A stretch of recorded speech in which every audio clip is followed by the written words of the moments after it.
একটি গোষ্ঠী একদিকে নির্বাচন চায়, আবার অন্যদিকে উপদেষ্টাদের পদত্যাগ দাবি করছে।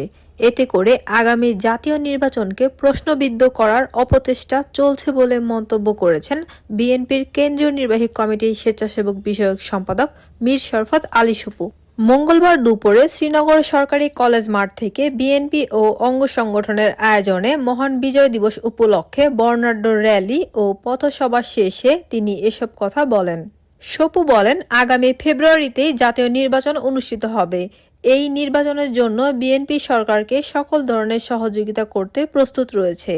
কিন্তু একটি গোষ্ঠী ভারতের মাটিতে বসে অঙ্ক কষছে কিভাবে নির্বাচন ঠেকানো যায় এবং দেশে অস্থিতিশীলতা সৃষ্টি করা যায়।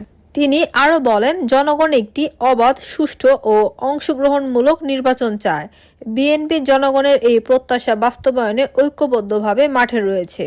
এ সময় উপস্থিত ছিলেন শ্রীনগর ইউনিয়ন পরিষদের চেয়ারম্যান তাজুল ইসলাম, মুন্সিগঞ্জ জেলা বিএনপির আহ্বায়ক সদস্য দেলোয়ার হোসেন, আওলাদ হোসেন উজ্জ্বল, জসিম মোল্লা, সিরাজদিখান উপজেলা বিএনপির সাবেক সাধারণ সম্পাদক আওলাদ হোসেন মোল্লা, জেলা মহিলা দলের সভাপতি সেলিনা আক্তার বিনা, শ্রীনগর উপজেলা মহিলা দলের সদস্য সচিব কামরুন নাহার চৌধুরী অনু, বিএনপি নেতা খালেক শিকদার, মুন্সিগঞ্জ জেলা যুবদলের যুগ্ম আহ্বায়ক প্রিন্স নাদিম ও মাসুদ রানা, জেলা নারী ও শিশু অধিকার ফোরামের সাংগঠনিক সম্পাদক মাহমুদ হাসান ফাহাদ সহ বিএনপি ও অঙ্গ সংগঠনের নেতাকর্মীবৃন্দ। সরাতে পারবেন না। আমরা এই সরকারের, অন্তর্বর্তী সরকারের কাছে আছি। ইনশাআল্লাহ নির্বাচন হবে। নির্বাচন কমিশনকে যত রকম সহযোগিতা বিএনপি ইনশাআল্লাহ করবে। এটা মনে রাখতে চাই, আজকে একটি গোষ্ঠী আপনারা লক্ষ্য করছেন নির্বাচন দিয়ে বানচাল করার তারা প্রতিষ্ঠা চালাচ্ছেন। ওই ভারতে বসে তারা বিভিন্নভাবে অঙ্ক করছে নির্বাচন যাতে না হয়।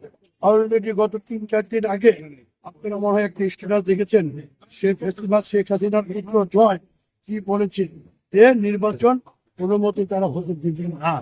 সেই জন্য আমরা বলে দিতে চাই, নির্বাচন আগামী ফেব্রুয়ারিতে হবে।